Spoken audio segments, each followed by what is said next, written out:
Bonjour, bien-aimé. Aujourd'hui, j'avais vraiment une pensée. Je réalisais quelque chose ce matin en lisant la parole du Seigneur. Quelque chose de primordial, quelque chose d'important, quelque chose que on a perdu. Et pour cela, j'aimerais prendre un passage, le passage que j'ai lu du coup aujourd'hui. Seigneur, vraiment, que tu puisses nous fortifier, que tu puisses vraiment nous encourager. Seigneur, que tu puisses vraiment prendre le contrôle, que tu croisses et que je diminue. Donc Jean 3, à partir du verset 22, dit: Après ces choses, Yoshua vient avec ses disciples dans le pays de Judée, là où il séjournait avec eux, et il baptisait. Or, Yohanan baptisait aussi à Hénon, près de Salim, parce qu'il y avait là beaucoup d'eau, et l'on y venait pour être baptisé, car Yohanan n'avait pas encore été mis en prison. Or, il y eut un débat entre les disciples de Yohanan et les Juifs concernant la purification. Et ils vinrent près de Yohanan et lui dirent: Rabbi, celui qui est avec toi au-delà du Yarden, et à qui tu as rendu témoignage, et voilà qui baptise, et tous vont vers lui. Yohanan répondit et dit: Un être humain ne peut rien recevoir à moins que cela ne lui soit donné du ciel. Vous-même êtes témoin que j'ai dit: Ce n'est pas moi qui suis le Machia, mais je suis envoyé devant lui. Celui qui a l'épouse, c'est l'époux, mais l'ami de l'époux, qui se tient debout et qui l'entend, est ravi de joie à cause de la voix de l'époux. Ainsi donc cette joie qui est la mienne est accomplie. Il faut qu'il croisse et que je diminue. Celui qui vient d'en haut est au-dessus de tout. Celui qui est de la terre est de la terre. Il parle: celui qui vient du ciel est au-dessus de tout. Et ce qu'il a vu et entendu, il le témoigne, mais personne ne reçoit son témoignage. Celui qui a reçu son témoignage a mis un sceau dessus, qu'Élohim est véritable. Mes amis, en lisant ce passage ce matin, je réalisais que Yohanan a eu une attitude en fait. C'est celle de corriger justement ses disciples, qui dit: mais tous vont vers lui.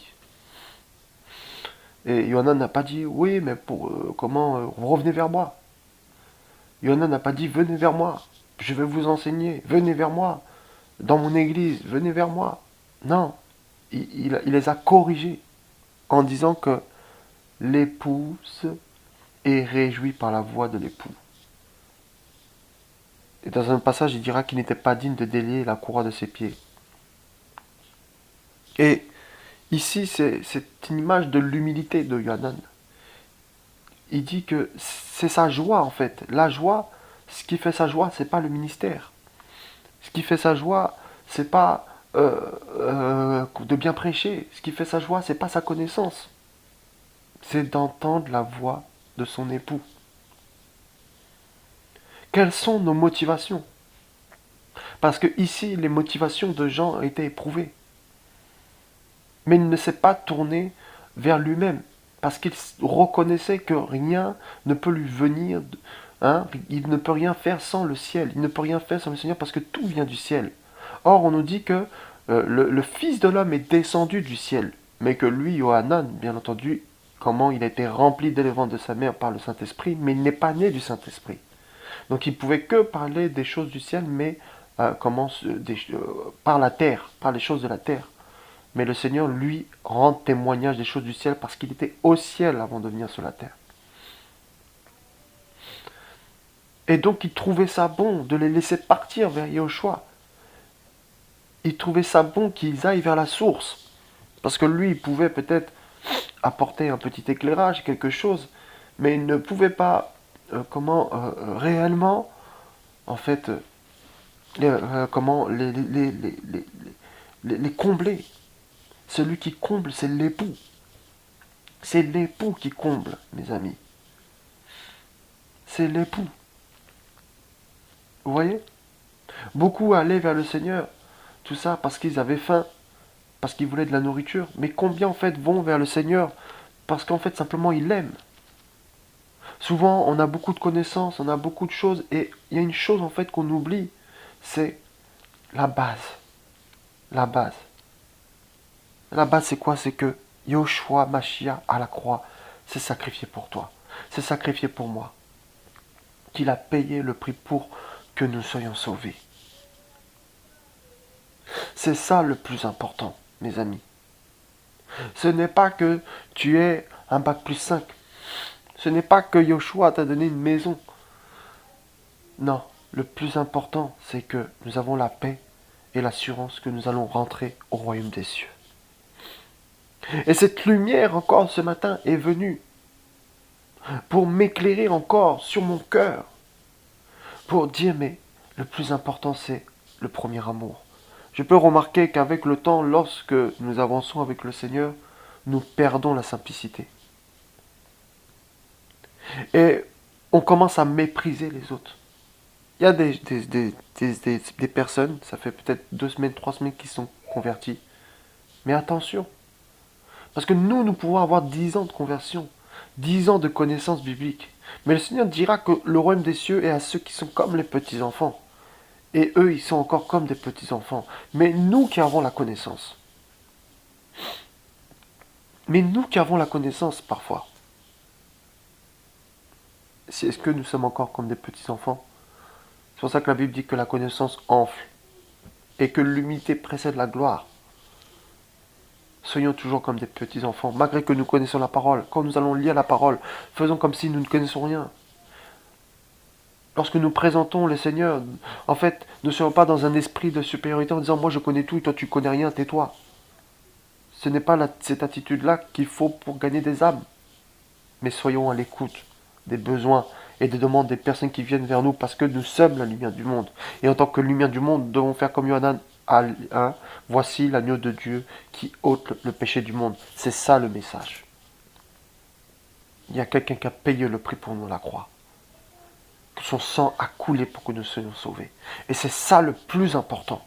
Tu peux connaître la divinité de Yoshua. Tu peux avoir 10 000 personnes dans ton assemblée. Tu peux faire des prodiges et des miracles. Mais si tu n'as pas pris conscience que quelqu'un a payé le prix pour toi à la croix, c'est caduque.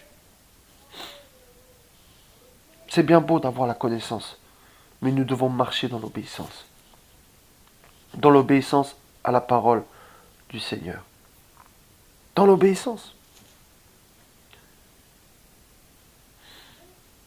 Et beaucoup, en fait, ne veulent pas aller vers le Seigneur. Il y a eu un autre homme qui est allé vers le Seigneur un petit peu plus haut dans Jean 3, on va le prendre, à partir du verset 1. Mais il y avait un homme d'entre les pharisiens du nom de Nicodémos, ou Nicodème, un des chefs des Juifs. Celui-ci vint de nuit vers Yehoshua et lui dit, Rabbi, nous savons que tu es un docteur venu d'Élohim, car personne ne peut produire les signes que toi tu produis, à moins qu'Élohim ne soit avec lui. Yehoshua répondit, lui dit, Amen, Amen, je te le dis, à moins que quelqu'un ne soit engendré d'en haut, il ne peut voir le royaume d'Élohim. Donc on voit que cet homme, Nicodème, est venu pendant la nuit. Pendant la nuit, il est venu voir Yehoshua. Mes amis, c'est la nuit. En ce moment, la Bible nous dit que, dans un passage, et on va le prendre, merci Seigneur, alors 2 secondes, on va le prendre, donc, voilà, donc dans...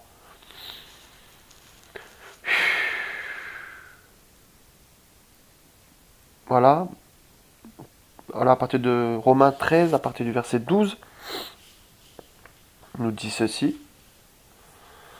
Donc, je vais le prendre aussi. Romains 13, verset 12.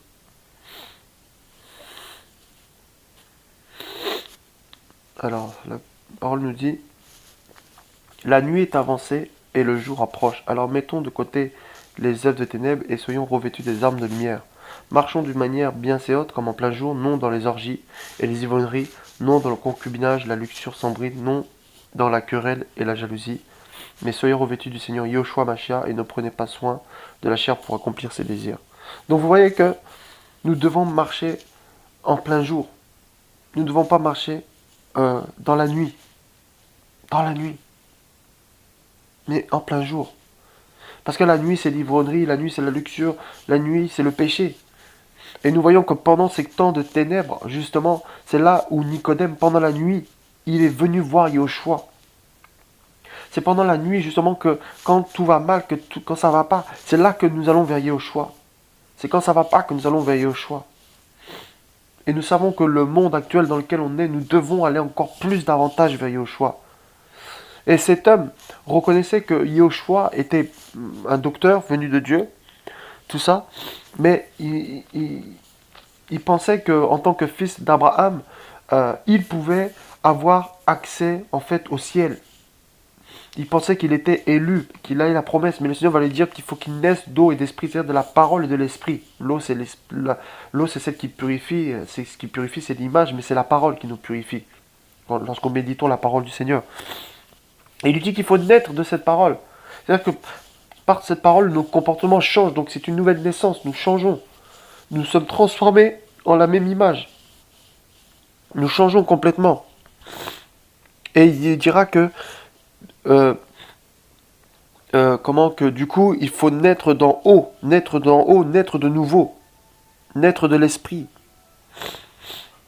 Donc il avait beau être un grand théologien, il avait beau comprendre la loi, Nicodème, mais il ne saisissait pas les choses de l'esprit. Et il ne comprenait pas que s'il restait sous son ancien régime, c'est-à-dire la loi mosaïque, il ne pourrait pas rentrer sous la grâce et qu'il ne pourrait pas avoir la vie éternelle. Parce que justement, nous avions que la vie terrestre. Nous avions que des commandements terrestres. Et lorsque Yahushua est parti à la croix, eh bien, comment il nous a donné sa vie à lui, sa vie céleste, les choses du royaume. Et ainsi, il faut que dans notre vie, Yahushua, la vie de Yahushua devienne notre réalité. Que nous voyons comme Yahushua voit, que nous nous comportons comme Yahushua se comporte. Et pas que nous soyons simplement en fait des lecteurs de la parole mais qui ne pratiquons pas la parole. C'est dans la nuit. C'est dans la nuit. Et c'est dans la nuit aussi qu'on va nous dire voici l'époux. C'est dans la nuit. Mais les gens qui sont orgueilleux, les hommes qui ne veulent pas changer, les hommes qui ne sont pas humbles, eh ben, ne reconnaissent pas qu'ils sont dans la nuit. Ils ne reconnaissent pas. Et la nuit aussi nous montre que Nicodème est parti en secret. Il est parti. Il est parti en pleine nuit. Parce qu'il avait soif de connaître la vérité. Parce qu'il reconnaissait que Yahushua, bien entendu, est envoyé du Seigneur, mais il voulait comprendre son message. Il voulait savoir qui il est. Il voulait saisir ce message. Vous voyez? Donc on retourne sur Jean chapitre 1 là.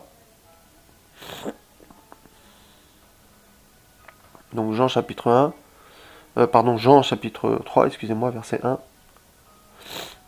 Voilà, et il lui dit, donc verset 3, Yahushua répondit, lui dit, Amen, je te le dis, à moins que quelqu'un ne soit engendré d'en haut, ou naître de nouveau, il ne peut voir le royaume d'Élohim. Nicodémos lui dit, comment un être humain peut-il être engendré quand il est vieux? Peut-il une seconde fois entrer dans le ventre de sa mère et être engendré? Vous voyez, donc pour lui c'est la terre, c'est la terre, c'est la terre. Yahushua répondit, Amen, Amen, je te le dis, à moins que quelqu'un ne soit engendré d'eau et d'esprit, il ne peut entrer, pardon, excusez-moi, j'ai eu quelque chose sur mon écran qui est apparu, donc je vais relire. Verset 5, Yahushua répondit, Amen, je te le dis, à moins que quelqu'un ne soit engendré d'eau et d'esprit, il ne peut entrer dans le royaume d'Élohim. Ce qui a été engendré de la chair est chair, et ce qui a été engendré de l'esprit est esprit. Ne t'étonne pas que je t'ai dit, il faut que vous soyez engendrés d'en haut. Donc, il est né de la chair. Maintenant, il fallait qu'il naisse d'esprit, de la parole. Voilà. Et après, il dit, le vent souffle, voilà. Donc, vous voyez que Nicodème, en fait, ne s'est pas arrêté à sa connaissance, ne s'est pas arrêté à ce qu'il connaissait. Il était humble quelque part, Nicodème.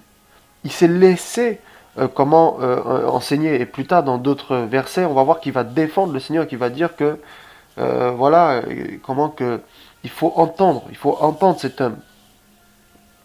Donc, malheureusement, aujourd'hui, nous avons des personnes qui cherchent quoi? Qui cherchent le ministère, qui cherchent quoi? Qui cherchent la puissance, qui cherchent quoi? Qui cherchent l'onction, qui veulent démontrer, qui veulent... en fait, pourquoi il n'y a pas de guérison dans les rues?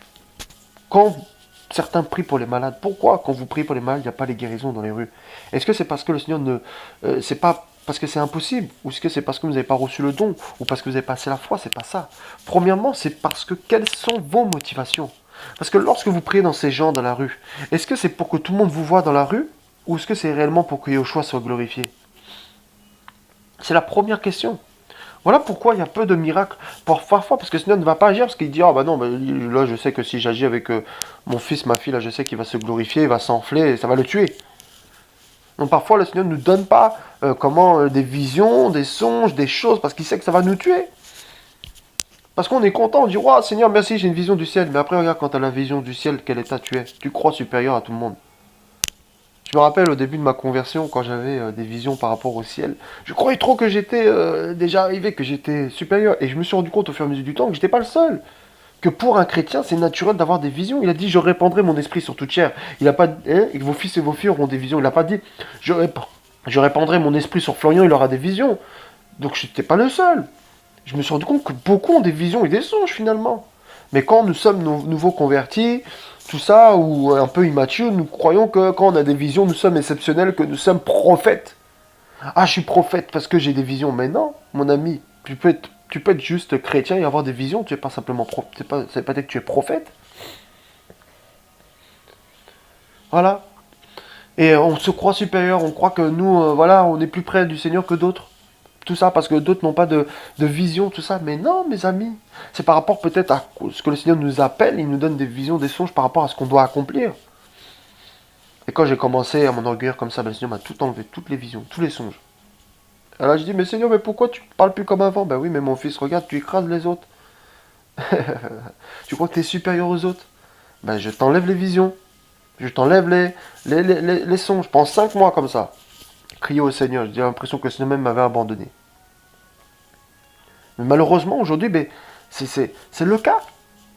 Dès que le Seigneur nous fait une petite grâce, dès que le Seigneur commence un petit peu à nous utiliser, ben ça y est, on se sent plus, on croit qu'on est arrivé, on va même déjà commencer à juger ceux qui sont aînés dans la foi, ou pères dans la foi. On se croit tout permis, on veut tout dire, on veut tout diriger, tout ça, on veut faire notre maison, notre ministère, tout ça, notre église, tout ça. Et honnêtement, moi je le dis, hein, je fuis le ministère. Pas dans le sens où je ne veux pas répondre à l'appel du Seigneur. C'est pas ça. Mais c'est tellement dangereux, mes amis. C'est tellement dangereux. Parce qu'il y a des retours derrière. Parce qu'il y a des combats, il y a des luttes. Il y a des luttes. Vous savez, le vrai appelé, là, il fuit, hein. Mais celui comment ça s'appelle, qui n'est pas appelé, lui, il va courir. Parce qu'il a d'autres motivations. Mais celui qui est appelé, il fuit. Regardez Moïse, il a dit quoi? Seigneur, je ne peux pas parler. Il a fui. Jérémie, il a dit quoi? Je suis qu'un enfant. Il a fui. Alléluia. Il a fui, mes amis. Hein? Tous ceux qui étaient appelés par le Seigneur, ils ont fui. Hein? À la base, ce n'étaient pas des gens qui couraient vers quelque chose. Pierre était pécheur, jamais il a couru après quelque chose. En fait, ils aimaient simplement Yoshua. Et quand tu aimes Yoshua, ben Yoshua, donc tu rentres dans le repos et Yoshua fait le travail à travers toi. Il fait le travail à travers ta vie, alléluia. Ah, merci Seigneur, alléluia, ça me fortifie ça. Alléluia. Donc tu n'as pas besoin de courir après les dons de guérison ou à jeûner pour avoir les dons de guérison, de miracles, tout ça. Parce que c'est des choses qui t'accompagnent naturellement parce que le Seigneur t'a mandaté. Mais tu ne cherches pas ces choses-là. Tu es rentré dans le repos et le Seigneur fait les choses à travers toi. Ce n'est pas que tu fais les choses dans le Seigneur et après toi tu cherches le repos. Non, c'est le Seigneur qui les fait à travers toi. Paul disait que ce n'est plus moi qui vis, mais Christ qui vit en moi. Il ne faisait pas les choses de sa propre force. Ce n'est pas par sa sagesse humaine qu'il a parlé, mais par la démonstration de la puissance du Seigneur. Donc c'est Yoshua qui faisait à travers lui. Vous voyez? Alléluia. Hein? Aujourd'hui, on dit, ah moi, il y a des gens même qui disent, qui demandent aux frères et ça, mais ah, t'as rien vu sur moi? Ah, t'as rien vu? Est-ce que je suis prophète? Est-ce que je suis apôtre? Tout ça. Ah, pasteur, grand pasteur, ah, mon pasteur, t'as pas vu quelque chose? Tout ça. Et on aime bien. Oh là là, alors là, quand on est dans l'assemblée et qu'on dit une prophétie sur nous, qu'est-ce qu'on aime ça? Ça, c'est la vérité, ce que je dis. On aime ça. Parce qu'on dit, waouh, on a reconnu mon ministère. C'est la vérité. Et là, la chair, là, ça gonfle encore. Attention, ça gonfle encore. Et sans le savoir, hein, ça gonfle, ça gonfle, ça gonfle. On commence à mal parler à nos femmes, mal parler à nos maris. On commence à maltraiter nos enfants. On n'écoute plus les frères et sœurs, les aînés et les anciens. Parce que ça, la chair, là, ça gonfle encore. Mes amis, quand tu connais les réalités du ministère, tu as peur. Même tu te dis, Seigneur, j'aurais préféré peut-être être un chrétien normal comme tout le monde, dans le sens où ne pas être appelé à faire des choses comme ça, là, des grandes choses dans les nations. Tout le monde veut être prophète des nations. Mes amis, vous savez, c'est quoi prophète des nations? Moi, je le sais un tout petit peu. Je ne suis pas prophète des nations, c'est pas ça. Mais par rapport à ce que des frères enseignent, c'est difficile. C'est difficile, mes amis. Ces gens-là, ces frères et sœurs qui sont appelés dans les nations ne dorment pas. Vous les voyez tout le temps là. Ils sont là, et ils prêchent tout ça. Il y a l'onction, il y a des guérisons, tout ça. Vous voulez prendre leur place. Vous êtes, en fait, vous voyez, vous n'êtes pas comme Jean-Baptiste qui lui a dit non, mais allez vers le Seigneur. Vous voulez prendre leur place. Est-ce que Jean-Baptiste a cherché à prendre la place de Yoshua? Non. Vous voulez prendre leur place, mais est-ce que vous savez la partie cachée de l'iceberg? Les pleurs jusqu'à 3 heures du matin, les cris, les larmes, les recherches bibliques. Pour un psaume, c'est 1 heure. Il y a un frère qui disait que pour un psaume, il restait 1 heure sur un psaume à faire des recherches sur l'hébreu et le grec. Hein? Vous voulez être appelé aux nations, mais vous n'allez pas dormir. Vous allez... Je ne dis pas qu'il ne faut pas aspirer à faire des grandes choses avec le Seigneur, il ne faut pas aspirer, je veux dire, comment à servir le Seigneur. C'est pas ce que je dis. Mais ce que je dis, c'est que vous ne vous rendez pas compte de ce que vous demandez. Au début, moi, comment j'étais là, je dis, ah Seigneur, ouais, je vais faire ça, je vais faire ça, je vais faire ça. Et depuis que je vois les combats là, je me dis, mais c'est un sacrifice. C'est un fardeau. Paul disait que, il y a dans un passage qu'à un moment donné, il voulait quitter cette tente, c'est-à-dire son corps là, il voulait le quitter pour aller au ciel, mais qui demeurait dans cette tente, hein, voilà, pour les hommes. Mais quelque part, il voulait quitter. Mais pourquoi? Parce que c'est difficile le ministère. C'est difficile le service. Quand vous avez une assemblée de maison là, même une assemblée de maison, et que vous avez des gens qui commencent à se chamailler, tout ça là, et à se battre pour la doctrine, tout ça, et c'est à vous de gérer ça là, avec votre équipe, parce qu'il ne faut pas être tout seul. Vous croyez que c'est facile? C'est difficile. Quand il y a des gens qui viennent vous raconter leurs problèmes à longueur de journée, parce que ces gens-là n'ont pas forcément encore d'intimité, qui ne savent pas encore voler de leurs propres ailes, donc vous devez les enseigner, les aider un petit peu, après ils puissent voler leurs propres ailes. Déjà, une personne comme ça, c'est difficile, et vous voulez gérer les nations. Hein? Vous êtes content quand on vous dit, ah, tu vas être prophète des nations. Ah, vas-y, tu vas pleurer, tu vas souffrir, tu vas être brisé. Le Seigneur va casser ton caractère, pour que tu sois à son image, à sa ressemblance, pour qu'il puisse t'envoyer. Tous les jours, le Seigneur va te faire pleurer. Parce que dès que tu verras quelque chose qui ne convient pas, hein, dès que la lumière va venir t'éblouir sur ton cœur, tu vas dire, non, là, je ne suis pas digne. Et tu vas pleurer. Parce que le Seigneur ne peut pas t'envoyer avec ton caractère, avec ton comportement, avec ton attitude, avec ton image propre, avec ton orgueil devant les nations. Voilà pourquoi il a mis Moïse 40 ans dans le désert. Il n'a pas mis Moïse dans une école théologique, dans une école philosophique, hein, où on donne un diplôme pastoral. Il l'a brisé dans le désert. Il a changé, il a façonné, transformé. Alléluia. Voilà ce qu'il a fait. Donc qu'on ne vous mente pas. Qu'on ne vous dise pas comment que... C'est pas parce que même vous avez une vision, je sais pas moi, de prophète des nations, ou je sais pas, de pasteur ou d'évangélique, que c'est du jour au lendemain. 2 ans de conversion, tu vois une vision, waouh, et direct, ça y est, tu te prends pour un prophète. Tu mets sur Facebook que tu es prophète, que tu es évangélique. D'ailleurs, vous n'avez même pas à dire que vous êtes évangéliste, prophète ou pasteur. Les hommes reconnaissent un arbre à leurs fruits. Et donc, c'est eux-mêmes qui vont dire, lui, il est prophète, lui, il est évangélique, lui, il est pasteur. C'est pas à vous de le dire. C'est pas à vous de le dire. Les hommes reconnaissent un arbre à ses fruits. Aujourd'hui, c'est la titromanie. Les gens aiment les titres. Hein? Ça se voit, ça se sent. Ils aiment les titres. Ils aiment qu'on les appelle pasteurs. Ils aiment qu'on les appelle prophètes. En fait, ils aiment plus ça que Yoshua. Ça se sent. L'orgueil. Et le jour où on les appelle plus comme ça, ils vont commencer à sortir des passages que celui qui reçoit un juste en qualité de juste reçoit la récompense du juste. Celui qui reçoit un prophète en qualité de prophète reçoit la récompense du prophète. Ils aiment ça, qu'on les appelle papa, pasteur, tout ça. Ils aiment ça, maman, pasteur, ils aiment ça. Homme de Dieu là, ils aiment ça. Homme d'Elohim là, ils aiment ça. Ils aiment qu'on les appelle comme ça. Ils aiment ça, l'orgueil. On les voit avec des montres en or là, qui coûtent 45 carats là, tu vois. Vous voyez, 45 carats, tout ça là. On les voit, avec leurs pantalons, tout ça là. On les voit, chemise, costard, cravate, tout ça, on les voit. Qu'il croisse et que je diminue. Yohanan se cachait. Yohanan, en fait, quand Jésus, Yahushua est apparu, il disait à ses disciples, il est temps maintenant moi que je me cache, allez vers lui.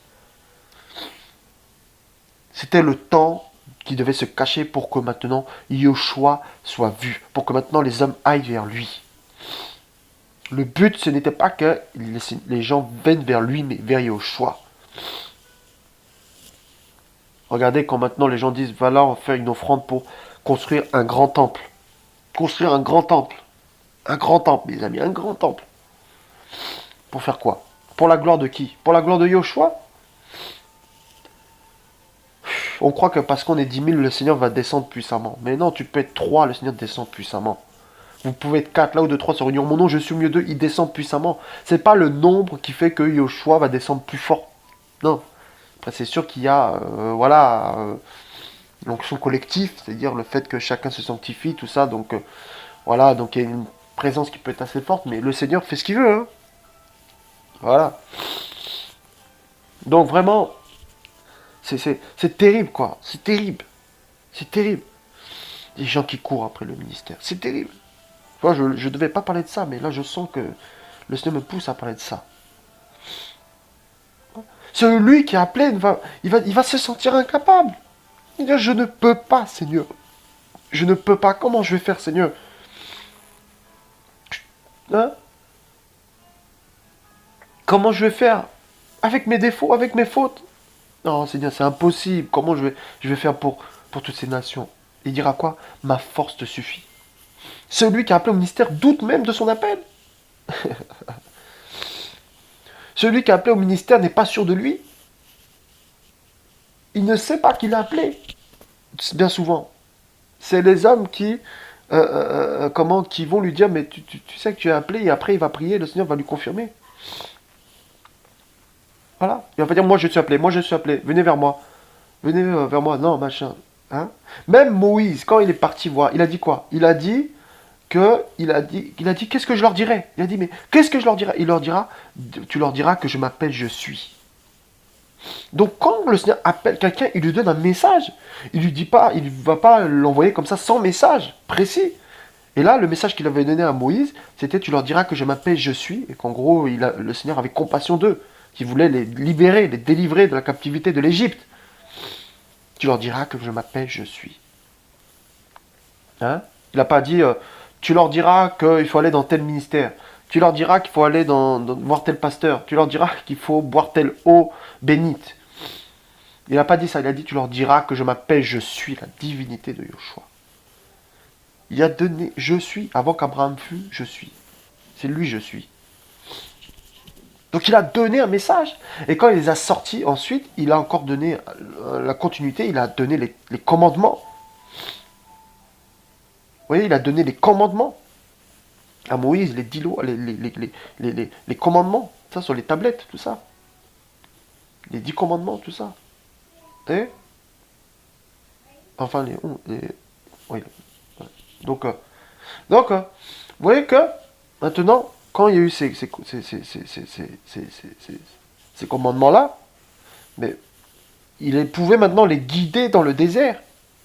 Le Seigneur, quand il t'amène à guider des gens, eh ben, il va te donner des lois que toi-même déjà tu connais, que tu as reçues sur la montagne dans le secret, dans le silence, parce que c'est là que Moïse a reçu, c'était sur la montagne qu'il a reçu les choses pour le peuple.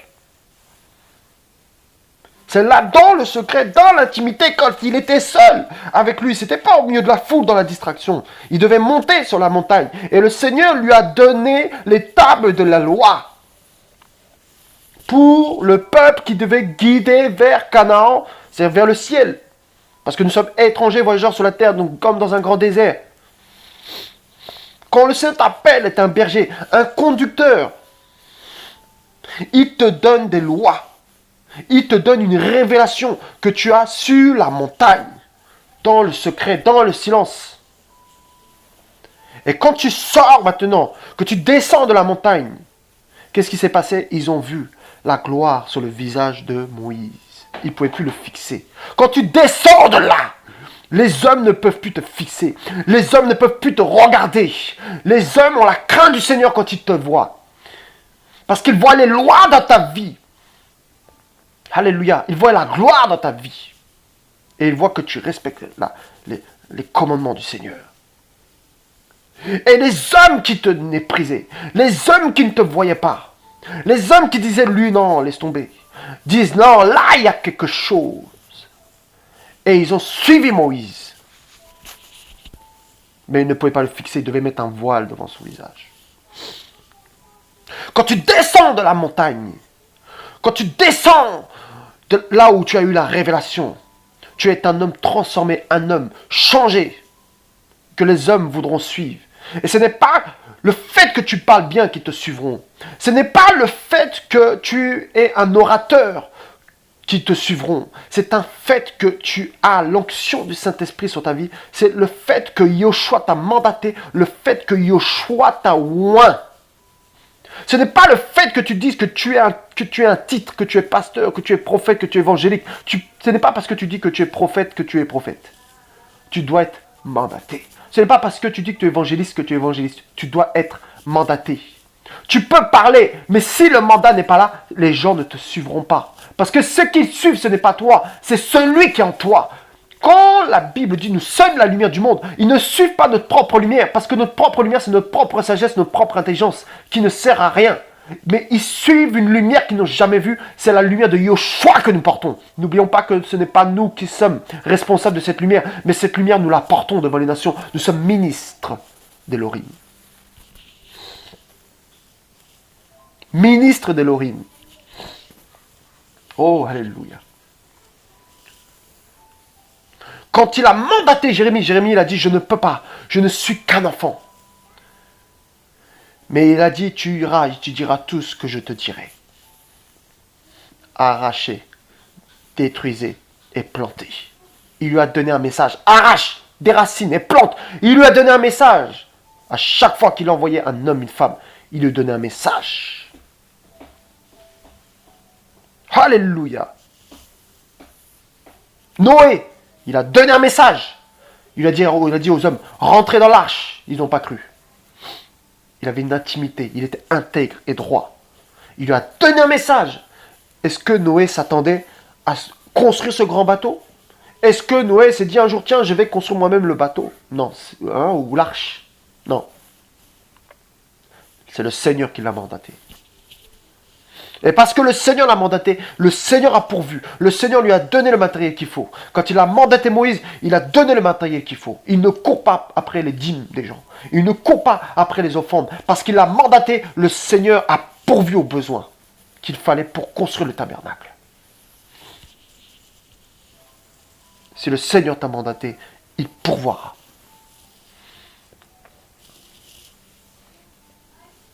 Et si tu pars sans le mandat, si tu n'es pas mandaté et que tu pars faire quelque chose, tu vas mourir. Tu vas mourir. Parce que tu ne vas pas supporter la guerre spirituelle. Parce que tu n'auras pas le manteau pour te protéger des attaques de où tu as mis tes pieds. Voilà pourquoi attendons le temps du Seigneur. Attendons le temps du Seigneur. Arrêtons de courir après le ministère. D'ailleurs, il n'y a pas de grand et petit ministère. La femme qui s'occupe de ses enfants chez elle, c'est un grand ministère. Faites-le, vous les hommes, vous verrez comment vous serez fatigués. La femme a une capacité que même l'homme n'a pas. Hein? La femme qui est dans son foyer, qui s'occupe de ses enfants, est aussi grand que le prophète des nations qui est devant les hommes. Parce que le Seigneur ne regarde pas ça. Le Seigneur a dit, est-ce que je ne me suis pas mis d'accord avec vous pour quelques deniers? La femme qui est dans son foyer sera aussi récompensée, si elle craint le Seigneur, que celui qui est devant les nations. Parce que le Seigneur a demandé à cette femme de s'occuper de ses enfants, et le Seigneur a demandé à ce prophète des nations de s'occuper des nations. Et le Seigneur va donner la capacité à la femme de s'occuper de ses enfants, et il va donner la capacité au prophète des nations de s'occuper des nations. Selon ce que le Seigneur t'appelle, il te donnera la capacité, les outils de le faire. Là où le Seigneur te met dans un champ, la mesure de foi qu'il t'a donnée, il te donne la capacité de pouvoir accomplir l'œuvre dans laquelle il t'appelle. Ah oui. Ah oui. Il te donne la capacité. Voilà Yoshua. Voilà Yehoshua. Nous devons revenir à la parole. Nous devons revenir à la parole. Ne courons plus après le ministère. Hein? Même Paul était dans le désert de Damas. Qui l'a choisi? Il marche, il voit une lumière. La lumière, elle le frappe, il devient aveugle. Lui, il persécutait les chrétiens, il était juif. Et il va envoyer Ananias qui veut dire va parce que c'est un homme que j'ai choisi. Hein? Il a dit va parce que c'est un homme que j'ai choisi. Qui portera mon nom devant les nations, il aura beaucoup à souffrir pour moi. C'est un vase que j'ai choisi, il dira. Un vase. Est-ce que Paul a dit je suis mandaté sans avoir une révélation? Et par la suite, il dira ne considère pas ce qui est pur comme impur, tout ça, pierre, tout ça. Donc à chaque fois, il donnera des messages. Il donnera des messages à ceux qui l'envoient. Il donnera des messages. Quand il a envoyé Ananias, c'était l'œuvre que le Seigneur lui a demandé d'aller réveiller Paul. Mais Ananias aura la même récompense que Paul. Hein, dans le sens où, comment il sera, le Seigneur donnera une récompense même plus grande, ça se trouve, à Ananias. Parce qu'Ananias a obéi, il lui a dit, va libérer là-bas, va rendre la vue à Paul, il l'a fait. Il a fait ce que le Seigneur lui a dit de faire, tout simplement. Il n'a pas essayé de faire quelque chose au-delà. Il lui a dit, fais ça simplement, et après, laisse-le. Il n'a pas commencé à vouloir enseigner Paul, non. Il lui a rendu la vue, et Paul avait la révélation, il a marché avec le Seigneur l'a brisé, l'a façonné, pour être un témoignage. Mais Ananias n'a pas, comment on dit, je vais t'enseigner, je vais devenir ton prophète, je vais devenir ton bishop, tout ça, et puis tu vas devenir mon disciple. Non. Il a fait ce que le Seigneur lui a dit. Il est resté dans son champ. Quel est ton champ? C'est où le Seigneur t'a positionné? Le Seigneur t'a positionné quelque part, c'est où? Est-ce que c'est en tant que sentinelle sur le toit? Ou est-ce que c'est plutôt à terre, dans les tranchées, caché? Est-ce que tu es fait pour être vu, exposé ou pas? Parce que si tu t'exposes et que le Seigneur n'a pas prévu de t'exposer, c'est compliqué. Tu vas mourir. Quel est ton champ d'action? Est-ce que c'est faire simplement des chants? Ou est-ce que c'est avoir une association pour les veuves et les orphelins, les aider? Est-ce que c'est prêcher dans ta ville? Quel est ton champ? Mais n'essaye pas de faire comme celui qui a été mandaté pour les nations, qui a été mandaté, hein, parce qu'après on voit les frères, ils tombent, mes amis. Et on se dit, mais pourquoi ils sont tombés? Mais parce qu'ils ont été dans un champ, soit qui n'était pas le leur, ou soit ce n'était pas le temps. Ouais. Et des fois, on se met dans des situations compliquées aussi, mes amis. Les frères et sœurs, là, on se met dans des situations compliquées. Vous, par exemple, qui n'êtes pas encore marié, jeune homme ou jeune femme. Moi, je crains Dieu. Je vais aller chez la sœur. Comme je crains Dieu et tout, voilà, je vais aller chez la sœur. Mais tu vois, chez la sœur, tu tombes, et après, tu tombes avec. Parce que des fois, on est trop sûr de nous-mêmes. Vous êtes trop sûr de vous-même. Le chrétien, l'homme est comme ça, on est trop sûr de nous-mêmes. Tiens, je vais aller chez le frère, tout ça, parce que je crains Dieu, de toute manière, je peux aller chez lui. On sait qu'on veut se préserver avant le mariage. Tu vois, là, chez la personne, hop, tu tombes. Voilà. Pourquoi? Parce que on est trop dans les raisonnements. On se croit trop sûr de nous-mêmes. Le Seigneur connaît nos cœurs mieux de nous-mêmes. Et là, pas flèche, tu tombes. Voilà. Et même des hommes mariés ou des femmes mariées. Ah bah tiens, je vais aller chez tel frère. Ah tiens, je vais aller chez telle sœur. Je vais aller l'encourager. Ou chez tel frère, je vais aller l'encourager. Et voilà, t'as une bonne motivation là-bas. Tu veux encourager la personne. Hein? Et tu te retrouves tout seul avec la personne. Tu dis, oh, de toute façon, je crains Dieu, je suis marié. Paf, tu tombes. Voilà. Et ça tue des ministères. Ça tue des hommes et des femmes que le Seigneur avait appelés réellement, mes amis. Et le Seigneur pleure.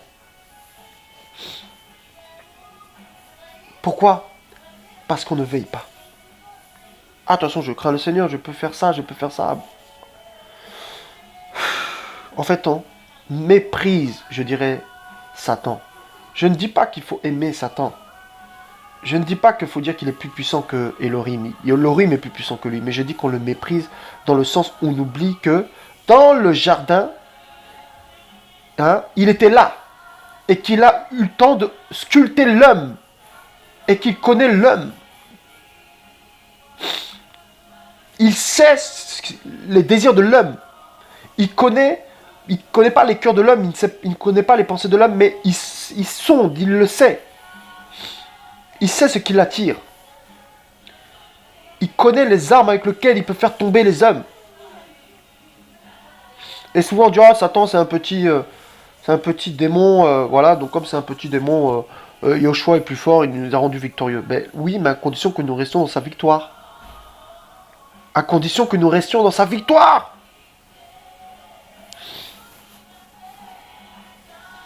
Voyez? On veut faire comme les apôtres, évangéliser, machin, que des nations soient touchées, mais est-ce qu'on est capable de payer le prix? Le prix! On dit, ah bah le Seigneur a payé le prix à la croix, c'est bon, je suis sauvé. Et puis voilà, les autres après vont être sauvés à travers moi. Non, non, non, non, tiens, après, il a dit que celui qui veut me suivre porte sa croix. Il dit que nous devions être crucifiés avec Christ. Il nous a pas dit que Christ est crucifié et que nous à côté, il a dit, il faut qu'on soit crucifiés avec lui.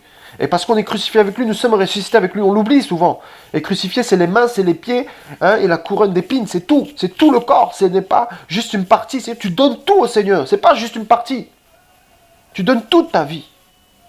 Il dit, celui qui voudra garder sa vie la perdra. Mais celui qui perdra sa vie pour moi la gagnera.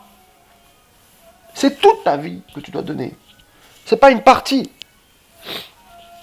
C'est pas une partie. Toute ta vie doit lui être soumise. Toute ta vie. Voyez?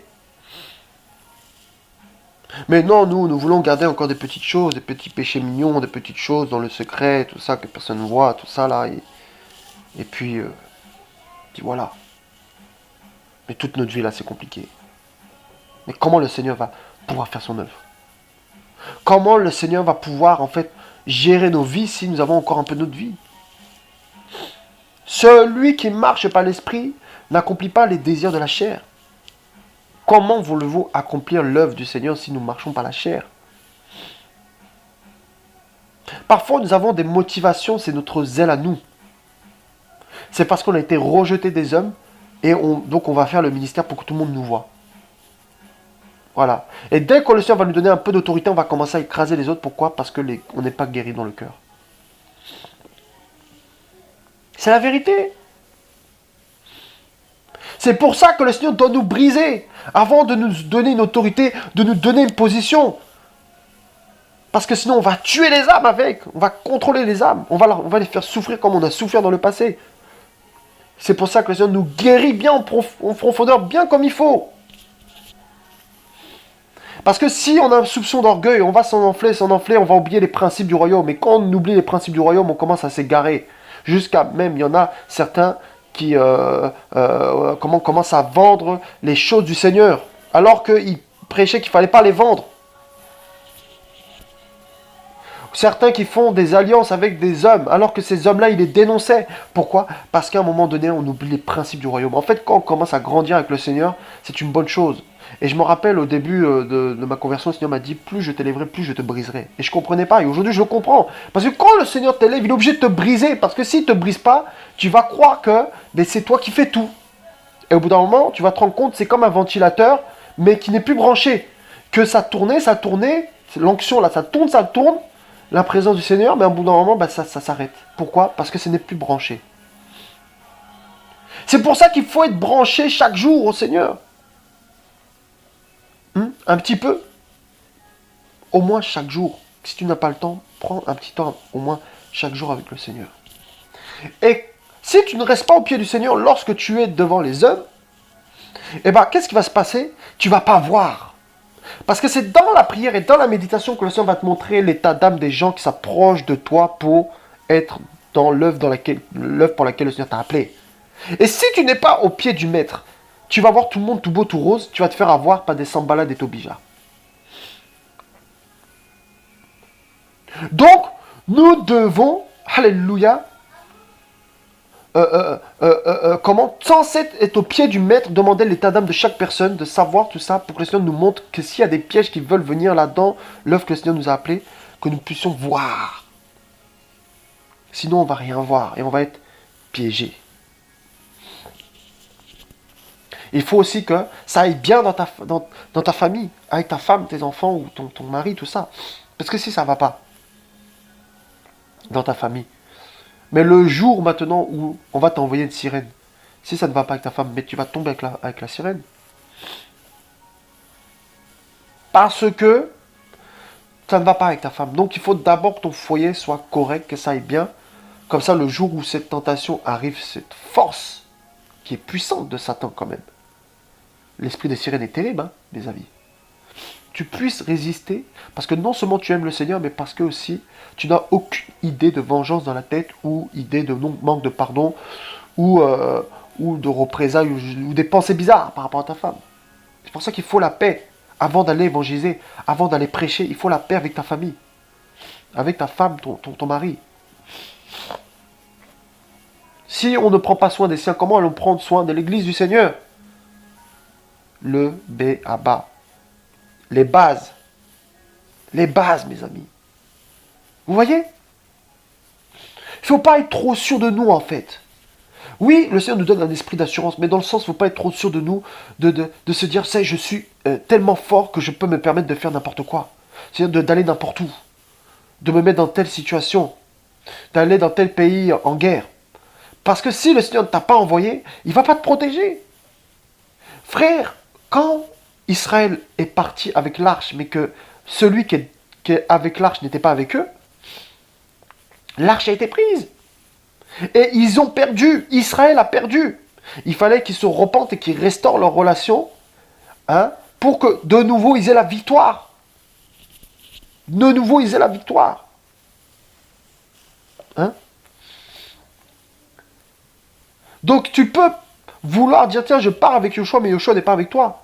Comme les parents de Jésus, Yoshua, ils sont partis. Pendant 3 jours, il était au temple à 12 ans en train d'enseigner. Et eux, ils ne savaient pas que, pourtant, ils sont familiers avec lui, c'est quand même leurs parents. Ils sont proches avec lui. Mais pourtant, il était resté là-bas. Mais pourquoi? Parce qu'ils sont rentrés dans des sortes d'habitudes en se disant, bah, de toute façon, Yoshua, hein, Jésus, il suit toujours, il est toujours derrière, il suit. Il est sûrement avec les anciens derrière, il suit. Mais sauf que ce jour-là, il était resté. Là, ils avaient négligé leur fils. Ils avaient négligé. Ils l'avaient laissé là-bas au temple. Remarque, il devait faire l'œuvre de toute façon du Seigneur. Hein, l'œuvre auquel le Père l'appelait. Yoshua. Remarque, oui. Mais, maintenant, ses parents, ils avaient marché 3 jours. Pendant 3 jours, ils ne se sont pas rendus compte que Yoshua n'était plus avec eux. Comme tu peux marcher avec le Seigneur, tu peux croire que le Seigneur est avec toi, mais en fait, il est resté là-bas. C'est-à-dire, il t'attend autre part. Il t'attend autre part. Tu peux croire que tu marches avec Yoshua, mais il n'est plus là. Malgré que tu es familier avec lui, il n'est plus là. Ses propres parents. Attention. Voilà pourquoi demandons au Seigneur, Seigneur, est-ce que vraiment tu es là avec moi dans ce que je fais là? Est-ce que tu es encore là? Dans ce que je fais, dans l'œuvre que je fais, est-ce que tu es vraiment là en fait? Ou pas? Vous voyez? Parce que sinon, on va perdre la victoire. On va s'attirer des combats qu'on n'a pas encore l'armure. Hein? On va s'attirer des Goliaths alors qu'on n'est pas encore des David. Hein? Voilà. Et c'est terrible. Alors on a un zèle, des fois on veut faire des choses pour le Seigneur. Oui, c'est bien. Mais faisons-le avec le Seigneur. En fait, ne travaillons pas pour le Seigneur, mais travaillons avec le Seigneur. Je n'avais pas prévu de parler de tout ça. Le Seigneur m'a conduit comme ça. Amen. Alléluia. Donc vraiment, soyez bénis, soyez encouragés, ne lâchez pas. Peu importe ce que vous faites, si vous péchez, repentez-vous, mais ne restez pas sur vos péchés à vous culpabiliser. Si vous vous rendez compte aujourd'hui que vous faisiez des choses sur le Seigneur, repentez-vous, retrouvez votre relation avec le Seigneur, votre premier amour, votre simplicité. En fait, ne cherchez pas les grandes choses, cherchez simplement à plaire au Seigneur, à marcher sur sa volonté, à marcher dans l'obéissance, à avoir son comportement, son caractère, et à briller dans des lieux obscurs, d'être la lumière. Mais ne cherchez pas à faire les choses avec le Seigneur, sans le Seigneur, vous allez vous fatiguer. Mais cherchez à faire les choses avec le Seigneur. Ne soyez pas partout à la fois, tout ça, vouloir faire tout et tout ça, plein de projets en même temps. Faites les choses un par un. C'est vrai qu'on a la compassion, c'est vrai qu'on a l'amour, qu'on veut voir les âmes, mais ne cherchons pas des moyens, par exemple, je ne sais pas, pour avoir de l'argent, pour aider les veuves et les orphelins. En fait, ne cherchons pas à avoir l'argent, le Seigneur pourvoira. Je ne dis pas qu'il ne faut pas travailler, mais je dis juste que, par exemple, voilà, on m'avait proposé à l'époque, comment ça s'appelle, une plateforme pour gagner de l'argent, tout ça, et on s'est rendu compte par la suite que c'était une arnaque. Pourquoi? Parce que je voulais tellement gagner de l'argent pour les veuves et les orphelins. Vous voyez, je prendrai toujours exemple sur ma propre vie, parce que ma vie est un enseignement aussi. Et en fait, je me suis rendu compte que, mais comme le Seigneur n'était pas dedans, donc seulement ça bloquait, et que cet argent-là, le Seigneur ne voulait pas que je le gagne comme ça. Donc si le Seigneur vous a envoyé, il va pouvoir. Ne cherchez pas des moyens pour gagner beaucoup d'argent, pour voir. En fait, ne cherchez pas la richesse de ce monde, parce que vous allez tomber dans des pièges. Satan va venir vous proposer des choses et vous allez accepter, même si vous voyez, pourquoi beaucoup de gens deviennent francs-maçons aujourd'hui? Parce qu'on leur propose d'avoir de l'argent, on leur propose de rentrer dans une communauté pour aider des enfants, tout ça, et au départ, ils ont une bonne motivation. Et après, à la fin, on leur dit, ben maintenant il faut sacrifier des enfants, il faut maintenant rentrer dans des loges, il faut maintenant être dans les degrés, machin, tout ça. Et eux, pourtant, à la base, quand ils avaient signé là-dedans, c'était pour aider. Et ils sont piégés, ils sont bloqués. Ils sont bloqués là-dedans. Voilà pourquoi je vous dis, attendez le temps du Seigneur. Le Seigneur vous donnera ce qu'il faut. Ne signez pas n'importe quoi. Faites attention à qui s'approche de vous. Au nom de Yoshua, ne cherchez pas des moyens. N'invitez pas des gens qui prêchent la prospérité pour avoir de l'argent. Ne cherchez pas à avoir la dîme. Ne prêchez pas sur les offrandes. Non, prêchez le royaume, l'enlèvement, la sanctification. Et le Seigneur pourvoira. Amen.